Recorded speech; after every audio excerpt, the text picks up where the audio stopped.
Kenalin, aku Fadia Novanur, mahasiswa PPG Prajabatan Gelombang ke-1 tahun 2023, Universitas Pancasakti, Tegal. Di video kali ini, aku bakalan sedikit sharing tentang apa itu Understanding by Design atau yang lebih sering dikenal dengan Backward Design atau UBD. Nah, istilah ini mungkin agak asing ya di telinga kita semua karena memang istilah ini baru dikenalkan oleh Grant Wiggin dan McTighe pada tahun 1998 pada bukunya yang berjudul Understanding by Design. Nah, baru hype lagi nih akhir-akhir ini semenjak kurikulum Merdeka diterapkan. Setelah saya sendiri mempelajari tentang konsep Understanding by Design, ternyata ini tuh salah satu konsep yang benar-benar bagus sih. Karena pembelajaran di dalam kelas akan lebih berfokus pada tercapainya tujuan pembelajaran yang mungkin sudah dibuat oleh guru sebelum kegiatan pembelajaran itu dimulai.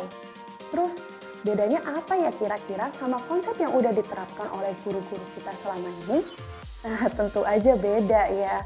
Karena biasanya nih pada skala konvensional guru-guru kita itu menggunakan forward design atau alur maju di mana guru-guru kita dalam merancang pembelajaran itu lebih berfokus pada bagaimana kegiatan pembelajaran itu berlangsung, bukan pada bagaimana tercapainya tujuan pembelajaran yang sudah dibuat sebelumnya. Nah, pada konsep konvensional ini biasanya guru menggunakan forward design di mana alurnya itu dimulai dari membuat tujuan, lalu setelah itu baru guru menentukan strategi apa yang dapat digunakan dalam pembelajaran dan bagaimana pembelajaran itu berlangsung. Nah, setelah itu guru baru membuat asesmennya. Jadi dalam konsep forward design ini, asesmen itu dibuat dadakan atau di akhiran untuk mengukur apa yang ada di lapangan ya. Jadi kita kurang bisa mengontrol bagaimana pembelajaran itu terjadi supaya tercapai tujuannya. Karena kita itu nggak terlalu fokus gitu kan. Yang penting kita menyampaikan materi saja, membuat pembelajaran menyenangkan saja tanpa mempertimbangkan bagaimana caranya supaya tujuan pembelajaran yang sudah dibuat sebelumnya itu tercapai. Nah, hal ini tentu berbeda ketika kita menerapkan konsep Understanding by Design dalam menyusun atau merancang sebuah kegiatan pembelajaran. Karena kan UBD ini berfokus pada tercapainya tujuan pembelajaran kan. Sehingga alur yang dibuat itu ada 3 sama. Yang pertama itu menentukan tujuan. Yang kedua adalah membuat asesmen. Setelah kita menentukan tujuan, kita langsung membuat asesmennya. Kira-kira tujuan yang pertama itu dilakukan dengan asesmen yang seperti apa. Nah, tujuan yang kedua dilakukan dengan asesmen yang seperti apa. Jadi asesmen dengan tujuan ini saling berkorelasi. Nah, asesmen dibuat juga mempertimbangkan tujuannya. Nah, setelah itu baru kita membuat yang namanya strategi pembelajaran, metode pembelajaran, dan sebagainya yang sekiranya dapat menunjang tercapainya tujuan tadi melalui asesmen. Jadi pembelajaran itu akan lebih mudah untuk kita kontrol sebagai guru karena ya kita udah berpatokan sama asesmen yang udah kita buat sebelumnya. Nah, dalam konsep Understanding by Design ini, langkah pertama yang kita lakukan sebagai seorang guru dalam merancang pembelajaran adalah membuat tujuan. Nah, tujuan ini salah satu aspek yang penting ya dalam pembelajaran, oleh karenanya kita tidak boleh sembarangan membuat. Jadi harus benar-benar memperhatikan beberapa aspek.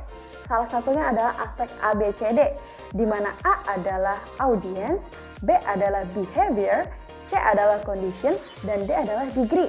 Jadi maksudnya apa sih? Jadi dalam menyusun tujuan pembelajaran kita harus memperhatikan audiensnya. Kepada siapa sih kita melaksanakan pembelajaran ini?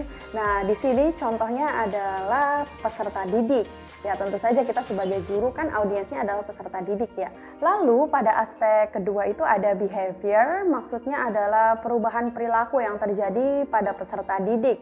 Jadi maksudnya tuh apa yang diukur dalam pembelajaran ini tuh, apa yang diukur gitu kan. Nah, di sini contohnya adalah pada tulisan yang berwarna oranye, di situ mampu mengklasifikasikan jenis zat berdasarkan wujudnya.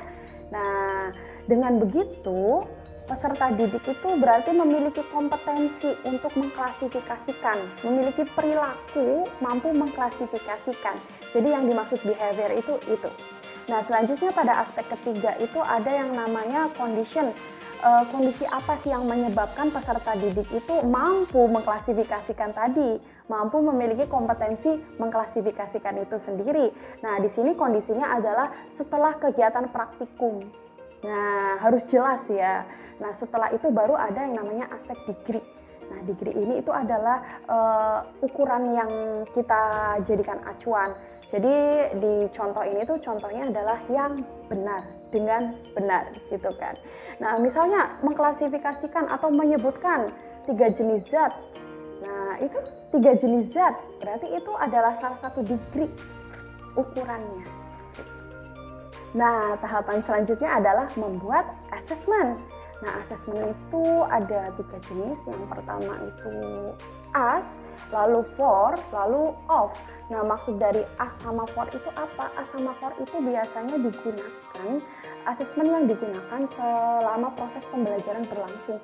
Jadi ketika kita mengajar ya, di situ kita bisa menerapkan assessment for dan as. Nah, beda lagi sama off, berarti off itu biasanya dikenal sebagai asesmen sumatif yang berada di akhir kegiatan pembelajaran. Nah, kalau as sama for itu biasanya selama proses pembelajaran sehingga disebut sebagai asesmen formatif. Terlihat ya pada gambar di atas ini perbedaan asesmen di metode tradisional sama metode yang sekarang.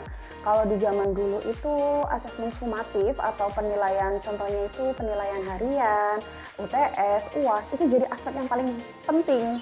Jadi penilaian utama, makanya dia diletakkan di bawah. Nah, beda lagi sama metode yang sekarang ini, di mana asesmen formatif itu menjadi pondasi yang justru dinilai lebih banyak.